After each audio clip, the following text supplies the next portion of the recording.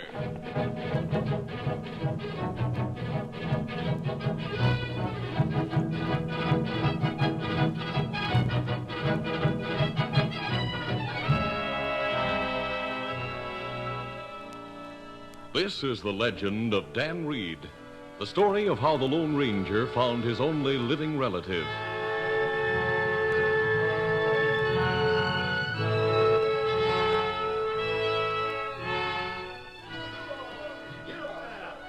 A long line of prairie schooners moved westward through a valley. Among the pioneers were families with all their worldly goods and men on horseback who planned to seek their fortune in the new frontier.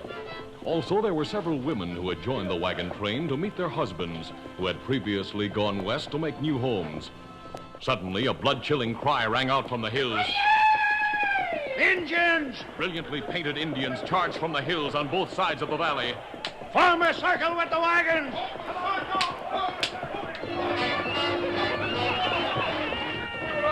Get to the floor of the wagon, honey, and hold the baby close. Heavily outnumbered by the Indians, the pioneers knew they had no hope, but they were determined to fight to the last man.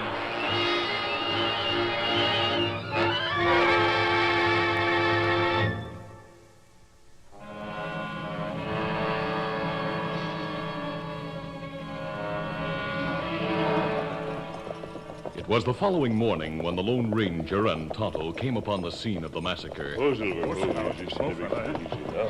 They drew rein and examined the grim remains of wagons that had been looted, then burned, and the bodies of brave pioneers who had died in their attempt to conquer the West. No survivors, Tonto. It looked like work of Apache.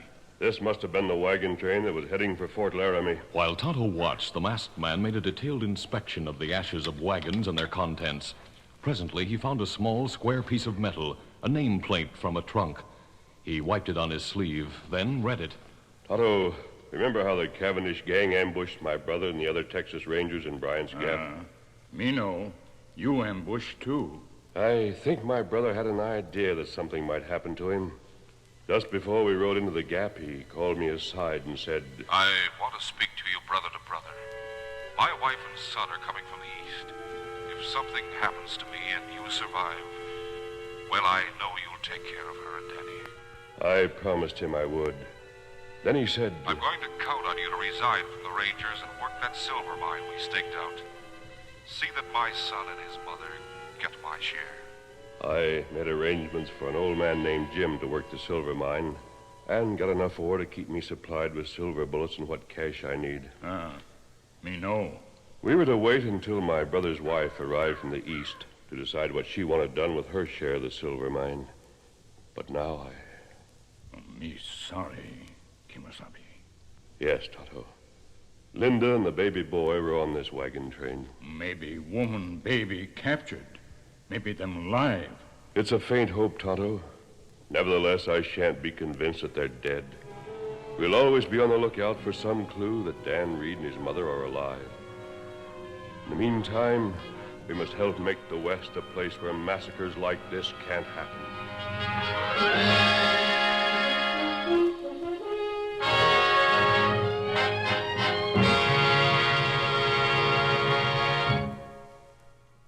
After reporting the massacre of the wagon train to Fort Laramie, the Lone Ranger visited his secret silver mine for a fresh supply of silver bullets. Then, with Tonto at his side, the masked man turned the blinding light of justice on criminals throughout the West. He was a mysterious figure identified only by his mask, the great white horse named Silver, and a ringing cry, Hi-yo, Silver! He was the Lone Ranger. Though 13 years went by, the Lone Ranger was ever alert for proof that his brother's wife and son were dead, or, if living, a clue that might lead him to their side. Then his adventures took him to the high border country in the Northwest, where he fought men who sought to rob an old lady called Grandma Frisbee and her adopted grandson, a boy in his early teens whose name was Dan. The outlaws were conquered, but the fight had been a great strain on Grandma Frisbee's aging heart.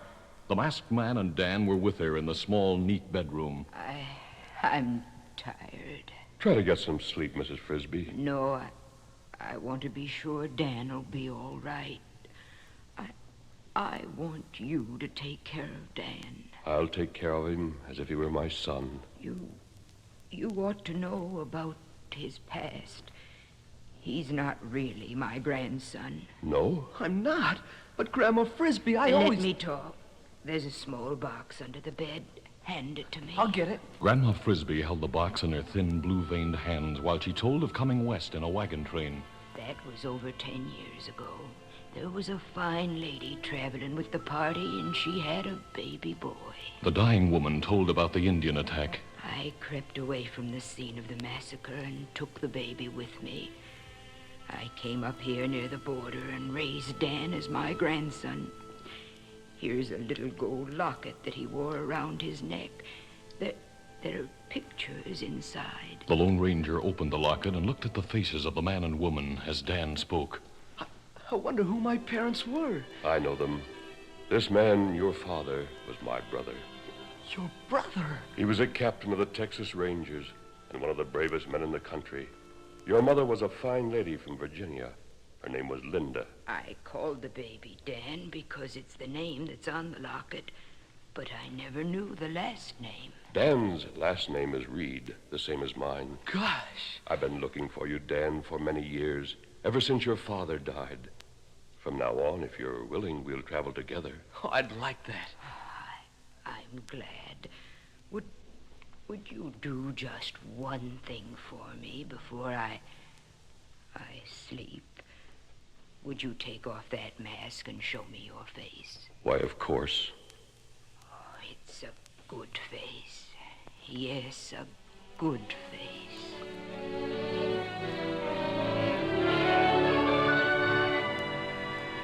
Dan, your grandma was a fine woman. It's too bad she had to go. She was certainly good to me. She and your father left you a great heritage. A heritage? Yes. They and others like them have handed down to you the right to worship as you choose, and the right to work and profit from your enterprise. They have given you a land where there is true freedom, true equality of opportunity, a nation that is governed by the people, by laws that are best for the greatest number. Your duty, Dan, is to preserve that heritage and strengthen it. That is the heritage and duty of every American.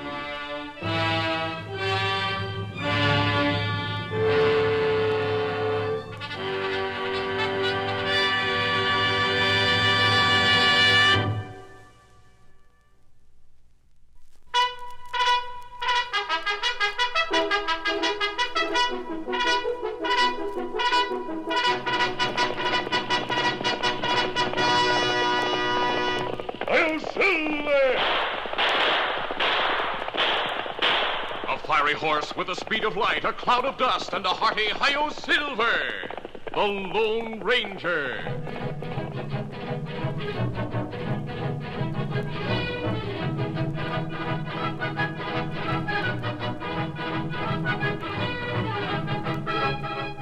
This is the legend of the Lone Ranger and the Colonel's son.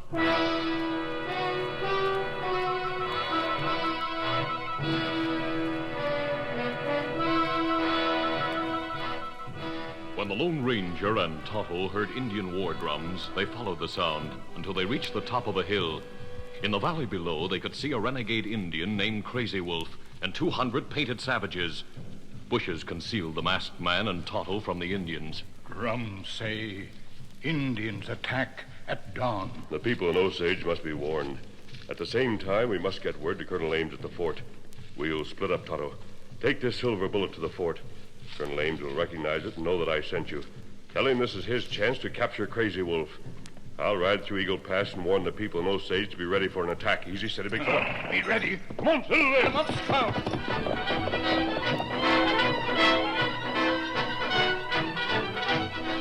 Night had gathered and a full moon was rising when the Lone Ranger reached the entrance to Eagle Pass.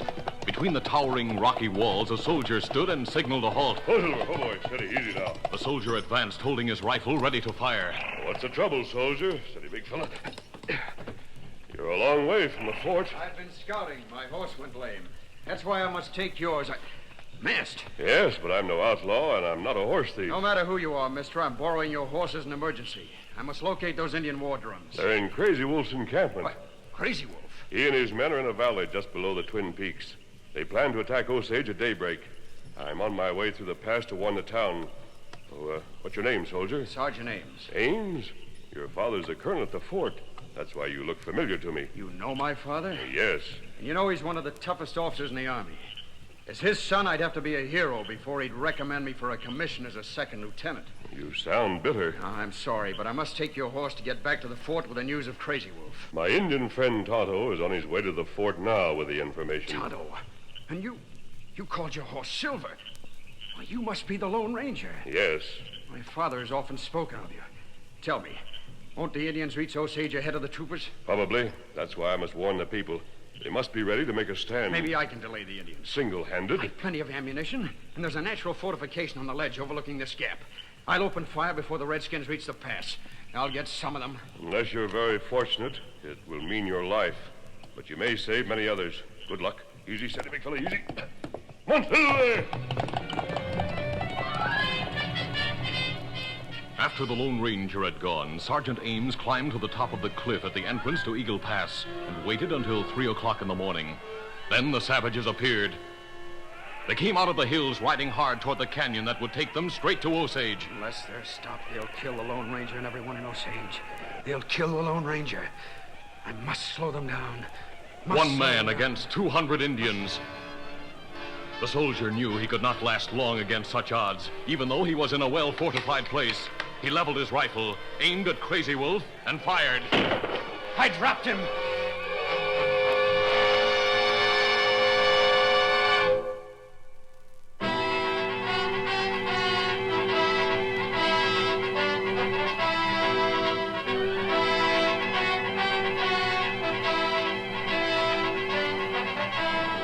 After shooting Crazy Wolf, the Indian leader, Lance Ames kept firing from the ledge as fast as he could load and pull the trigger.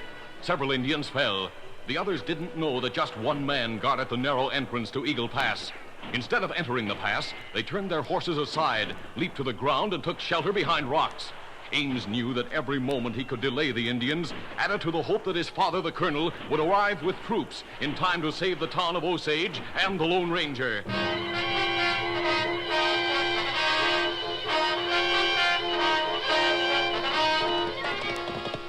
The Lone Ranger had warned the people in Osage and was on his way back through Eagle Pass when he heard the gunfire. He urged Silver to top speed. Come on, Silver! Faster, big fella, faster! When he rounded a turn in the canyon, he could see the opening ahead. He drew rein. Oh, Silver, oh, easy, steady, big fella. The masked man saw Sergeant Ames making his brave fight against the heavy odds. Leaving Silver, the Lone Ranger climbed the rocky wall to the canyon's rim. As he ran, crouching low towards Sergeant Ames, he saw the soldier drop his gun and slump to the ground. He drew his guns and opened fire at the Indians. Then he picked up the army rifle, loaded it, and fired some more. The Lone Ranger was able, between shots, to learn that Sergeant Ames was still alive. When the supply of ammunition ran low, the masked man fired more cautiously. After what seemed an eternity, a bugle sounded in the background of the gunfire. The Lone Ranger looked across the plain. He breathed a prayer of thanks at what he saw in the bright moonlight. The soldiers were coming out of the hills from behind the Indians in a column of twos, with Tonto riding beside the colonel in the lead. While the masked man watched, the troopers changed formation. Some turned to the right, others to the left. They fanned out to a wide front as the bugle sounded charge. Many of the renegades were cut down by withering gunfire. The others, realizing that it was a hopeless fight, surrendered.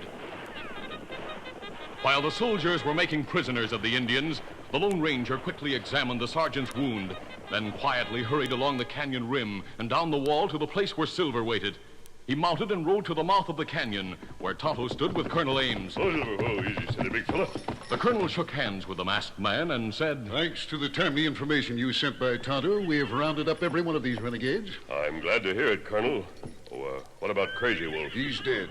Apparently, he was shot by someone stationed on that ledge above. Him save people of Osage. Is that so? Indeed it is. He made a glorious stand. He held these Indians out of Eagle Pass till we got here. Hey, Colonel! It man on ledge? The men I sent to see who fought these Indians. Yes, is someone there? It's your own son, Colonel! It's the sergeant! My son? He's wounded, but it's not serious. His heroic stand should win him a commission and a medal for bravery. Yes, I think you're right. Otto, we better ride through Eagle Pass and tell the people in Osage that Crazy Wolf will not attack. That good news. Many thanks to both of you. We'll meet again, Colonel. Easy, steady, big fella. Easy, fella. Come on, Silver! Let's go. Well, Colonel Ames, it looks like your son is the man of the hour. He was called a hero, Captain. Called a hero by the Lone Ranger.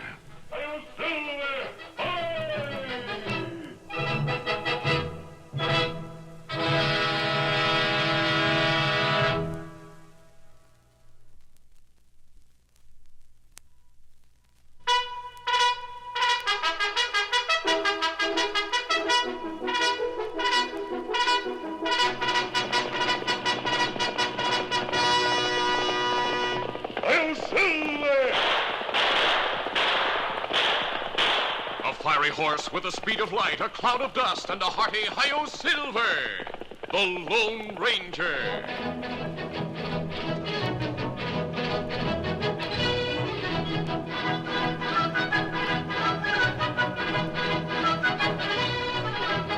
This is the adventure of the Lone Ranger and the War Horse.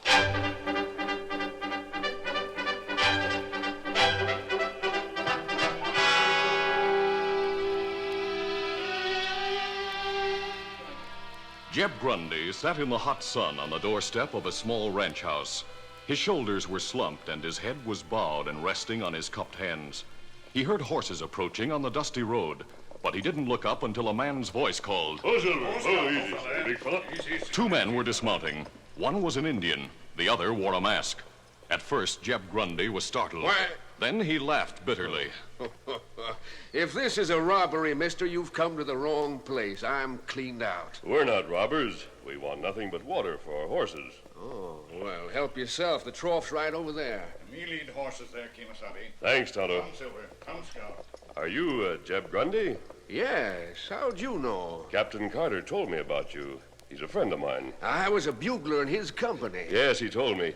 He said you'd left the army and bought this ranch. If you're Captain Carter's friend, you're no outlaw in spite of that mask. Who are you? The captain knows me as the Lone Ranger. The Lone Ranger? Doggone, if I had been thinking straight, I'd have known it was you when you called your partner Tonto and your horse Silver. I've heard a lot about you. Jeb, you said you'd been cleaned out. Yes, I owed money on this place, so today the sheriff held an auction sale. I'm out of debt, but everything's gone, including Solitaire. I have 4 weeks to vacate the property. Who is Solitaire? My horse. He carried me through many a hard battle. When he was going to be shot, I persuaded the colonel to let me have him. I was being mustered out, you see. Had the horse grown too old? No, he was right in his prime when he fell and hurt his leg. He had a bad limp, and the army decided to get rid of him. He doesn't limp anymore, but his leg is weak, so I kept it bandaged. Jeb's horse had been bought by 12-year-old Billy Winters, who lived in Clarksville, about 15 miles away. Billy's widowed mother was in the kitchen at supper time when she looked through the window and saw Billy returning from the auction with a big black horse. Billy, where did you get that horse? At the auction. But Billy, you had no money to buy a horse. I had $10 I'd saved, so I bid $10. No one else would bid because Solitaire once had a bad leg. But he's fine now. Aren't you, Solitaire? We're going to win a lot of money, Mom. Enough so you'll be able to start the restaurant you've always talked about. Billy, dear. I mean it, Mom. I'm going to ride Solitaire in the big Frontier Day race. Early the following morning, Billy went with Solitaire to a level, grassy plain. As he rode back and forth to exercise and strengthen his horse, he was watched by the Lone Ranger and Tonto, who had camped at the edge of a woods that bordered the plain. Last night in town, me hear Billy plan enter race. The Frontier Day race is a long one, Tonto. Strength and courage count for more than speed. If you can strengthen his leg, and if Solitaire puts his heart into that race, he'll not be the last to finish. We could teach Billy how to ride in a race, and with Jeb Grundy's help, Here's a look.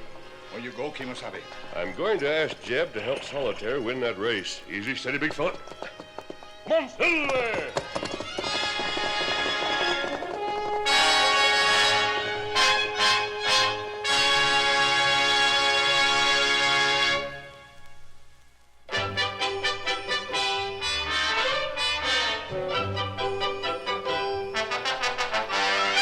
Frontier Day drew near, Clarksville was crowded with visitors. Most of the talk dealt with the big race.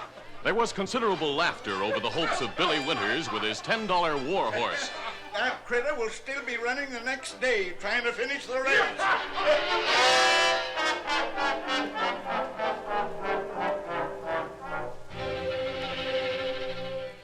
They're laughing, Mom, but I don't care. Solitaire may not look as slick as the others, but he'll show 'em. Billy, such faith as yours should be rewarded, but I hope you'll not be too disappointed. No one knew that Billy and Solitaire went to the grassy plain each day at dawn, where they were met by the Lone Ranger, Tonto, and Jeb Grundy. Daily, the three men taught the boy fine points of strategy and gave careful attention to the training of the horse, while Tonto rubbed and massaged the muscles in the leg that had been injured. Now, Billy, go ahead. Ride to that post, then turn back. Come on, Solitaire.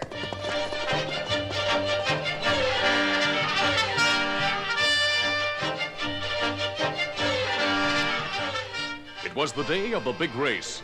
Billy and Solitaire were in the center of a long row of horses and riders. The boy's mother was in the crowd to watch the start. Billy saw nothing of his masked friend, Tonto or Jeb Grundy. The starter raised his gun. Solitaire, get up there.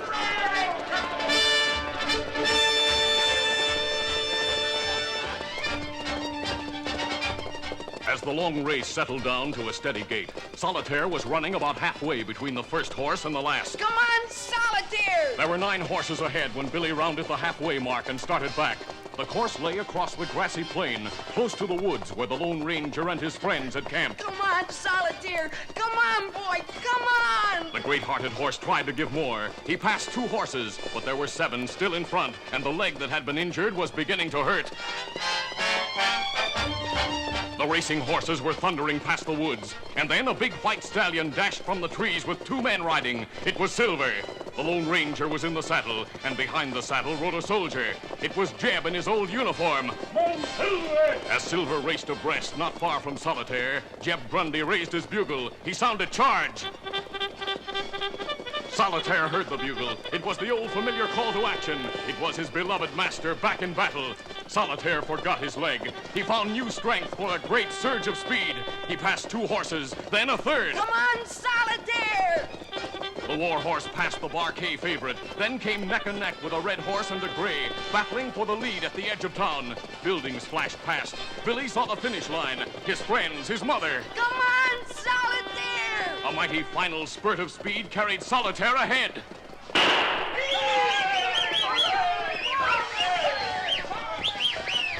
Big Solitaire had won.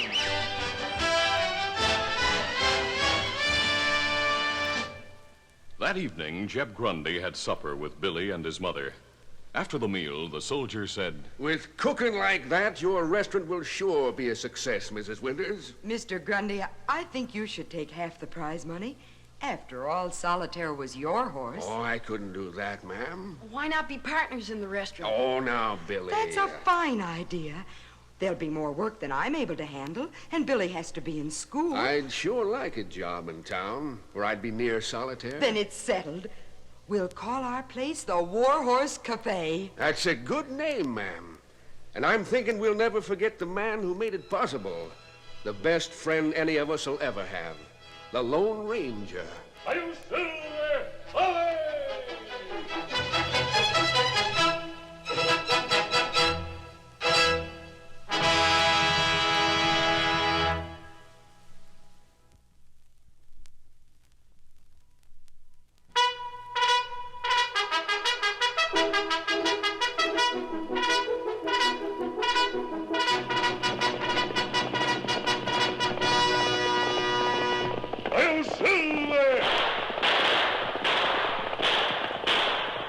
Horse with the speed of light, a cloud of dust, and a hearty "Hi-yo, Silver!" The Lone Ranger.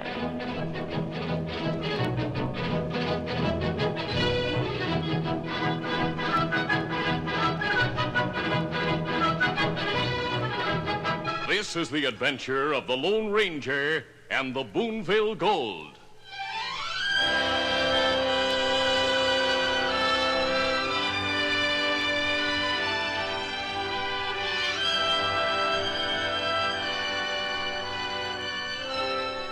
telegram flashed from the west to Washington, D.C. It was delivered to the home of John Bledsoe. The white-haired man read it, then sat down in his study with his 21-year-old son. He told Jim about an incident that took place years before, during the War of the States. You see, Jim, the people in Booneville, Colorado, raised $1 million worth of gold to aid the Confederacy. 3 wagons loaded with the gold and an escort of 10 men, including drivers, left Booneville. The golden wagons simply disappeared. Disappeared? What happened, Dad? The men in the wagons were in a valley when an advance scout brought word that there was a blockade of Union soldiers. So the loaded wagons were driven into a nearby cave. The cave was sealed by exploding a heavy charge of powder. That night, the men in the valley were attacked by Indians. They were massacred, all but one man. He was badly wounded. I was that man. You, Dad? Yes. Well, since then, I've wanted to return the gold to its rightful owners. My health has made it impossible to travel, so I've been trying to establish contact with the one man I would trust with such a mission. I have finally succeeded. I received a telegram from that man. You may have heard of him. He's known as the Lone Ranger. The Lone Ranger? I've heard of him. I thought he was a legend. Is he really a flesh and blood individual? You'll meet him, Jim, if you'll go west for me. Dad, you know I'll do anything you ask. I've drawn a map on this small piece of paper. It shows exactly where the gold is buried. I want you to take it to the Lone Ranger.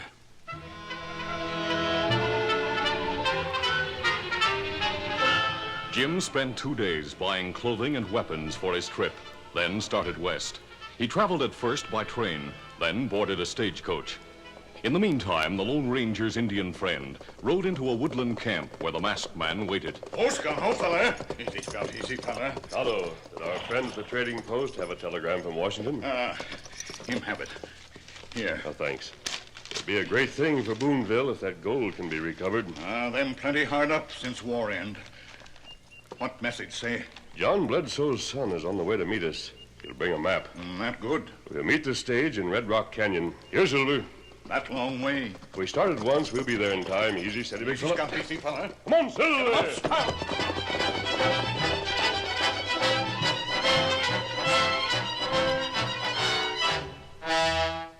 The Lone Ranger and Tonto were not the only ones who knew about Jim Bledsoe's trip. 2 other men were discussing it in a cafe in a small town north of Red Rock Canyon. And you see, Slade, the man in the telegraph office is a friend of mine. I happened to be with him when the message came through. The Booneville gold. Yes. Well, here's a chance to get our hands on it. If we can get that map. Why, that's easy. We'll stick up the stage. No, not that. Why not? If that map is stolen, there'll be an investigation.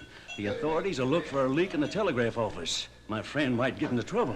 Savvy. Well, we'll make it look like Indians attacked the stage. As a matter of fact, that's just what'll happen. I know a renegade chief who'll help us. He'll attack that stage with about 20 savages.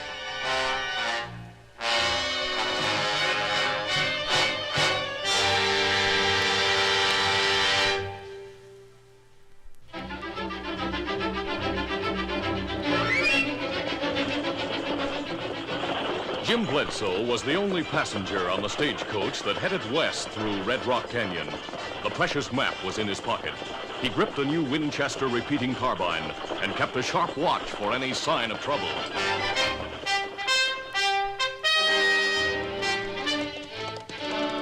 Meanwhile, the Lone Ranger and Tonto guided their horses east along the canyon rim to meet the stagecoach. Suddenly, the masked man signaled a halt. Oh, fella. He took binoculars from their case as Tonto said, Why we stop here, Kimasabi? Trail to bottom of canyon 2 miles east of here. There are Indians in the canyon, Tonto. About 200 yards to the east. Me see 'em. I see 2 white men with them. They seem to be talking. Tonto, this means trouble. Indians not friends? Those are renegade followers of Black Bear. Oh. Stage come this way, them sure stop it. You ride to meet the westbound stage as far from here as possible and warn the driver. I'll try to get help from Fort Miles. Soldiers at Fort Miles try long time to capture Black Bear. Well, this is their chance. Monsilver! While the masked man dashed away from the canyon, Tonto rode quietly along the rim until he was well past the Indians who were gathered below. Then Tonto rode fast for 2 miles, where he descended to the canyon floor. He dashed along the rocky canyon until he saw the approaching stage. He drew rein and raised one hand. Ho, Scout, ho, fella, ho! Ho there! Ho there! Jim Bledsoe on stagecoach? Well, what if he is? I'm right here, and I'm covering you with a fast-repeating carbine. If you're planning a holdup... No. Me here give warning. Bad Indians ahead. Is this some kind of a trick? No, it not trick. Black Bear there. Him got plenty Indian with bow and arrow. I hear Indians. He must be telling the truth. Jumping sassafras. We can't turn around in this canyon. Indians come this way. There's just one thing to do. We have to get behind the biggest of these boulders and make a stand. Me fight with you. Maybe hold off Indians till help come. Help? Where is help to come from? Lone Ranger ride for soldier. Black Bear and his followers dashed through the canyon with Slade and Merkel. When they neared the halted stage, gunfire came from behind big boulders. Ho there! They were waiting for us. Take shelter! It was a pitched battle in the canyon. Most of the Indians had bows and arrows, but several had old-fashioned rifles. Their gunfire blended with the pistol fire of Slade and Merkel. Tonto, Jim Bledsoe, and the driver fought back from behind boulders. No! They got me! The driver dropped his weapon and slumped to the ground. Tonto and Jim maintained their fire. Can't hold out much longer. I'm nearly out of ammunition. Me just fire last shot. The last of mine is in my rifle. Now I'm out. We're through. We're at their mercy. What's that? It bugle. It means soldier. Again and again, the bugle sounded a message of hope and rescue. The Indians heard it, and so did Slade and Merkel. But before they could decide whether to attack or retreat, a detachment of cavalry swept around a bend in the canyon with a masked man in the lead. The soldiers opened fire from the saddle, and their fire was devastating. They swept past the stagecoach in full pursuit of the Indians who tried to escape. After the fight, Tonto dressed the stagecoach driver's wounds, while the Lone Ranger shook hands with Jim Bledsoe. And here is the map. The people of Booneville will be everlastingly grateful to you. And to you, sir. Easy, steady, Silver. Easy, Scout. Easy, fella. I reckon the soldiers will be mighty grateful, too. After capturing those crooks and Black Bear's renegades, there's a lot of folks grateful to the Lone Ranger. Come on, Silver! Up, Scout! Silver!